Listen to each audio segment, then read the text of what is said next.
Hello friends, आज का ये वीडियो आपकी उस आदत पर आधारित है जिसके चलते आप बोलते हैं जैसे जाते जाते सबको नमस्ते कहना, जाते जाते मना मत करना, जाते जाते दरवाजा बंद कर देना, जाते जाते किसी को बताना मत।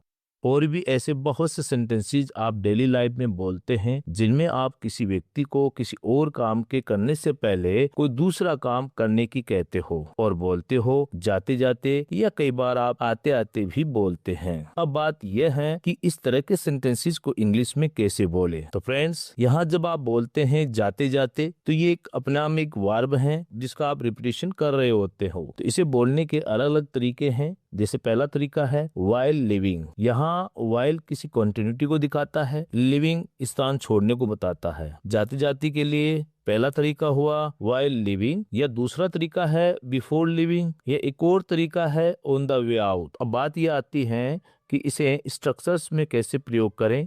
तो इसके स्ट्रक्चर के प्रयोग के लिए सबसे पहले आप बोलेंगे वाइल लिविंग या ऑन द वे आउट या बिफोर लिविंग, और उसके बाद वो सेंटेंस जो आपको बोलना है। आपका सेंटेंस कोई भी हो सकता है जो अपने आप में एक मेन क्लोज होगा। तो चलिए इस स्ट्रक्चर को समझने के लिए कुछ एग्जांपल्स देख लेते हैं। जाते जाते लाइट बंद कर देना, तो इसके लिए आप बोलेंगे while living switch off the lights, while living switch off the lights. या फिर आप बोलेंगे before living switch off the lights, या फिर आप बोलोगे turn off the lights before living. Next है जाते जाते ये चिट्ठी डाल देना, तो आप बोलेंगे on the way out post this letter, on the way out post this letter, या फिर before leaving post this letter. Next है जाते जाते दरवाजा बंद कर देना, तो आप कहेंगे before living close the door, या फिर आप बोलेंगे while living close the door.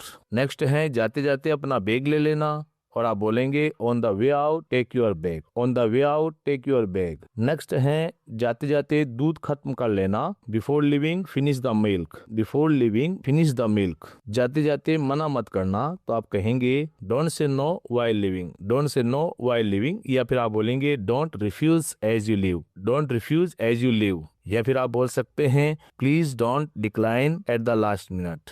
Now structure number 2, जब आप बोलते हैं जैसे खाना बनाते हुए वह गीत सुन रही थी, बात करते हुए वो मुस्कुरा रही थी, ये काम करते हुए मैंने कुछ सीखा, ऑफिस से निकलते हुए उसने हाथ हिलाया। ये भी कुछ उसी तरह के सेंटेंसेस हैं जिनमें आप किसी एक काम को करते हुए दूसरे काम के करने या होने की बात करते हैं। यहाँ करते हुए किसी एक्शन को दिखाता है। साथ ही ऐसे सेंटेंसेस को इंग्लिश में बोलने के लिए स्ट्रक्चर कुछ इस प्रकार से होता है। सबसे पहले आप बोलते हैं वो सेंटेंस, और उसके बाद आप बोलते हैं वाइल, और वाइल के बाद आप बोलते वर्ब की फर्स्ट फॉर्म में आईएनजी, और उसके बाद आप लिखते हैं या बोलते हैं अदर वर्ड्स यदि है तो। चलिए इसे एग्जांपल्स के द्वारा और भी अच्छे से समझ लेते हैं। वो पढ़ते हुए सो गया, तुम बोलेंगे he fell asleep while reading a book, he fell asleep while reading a book.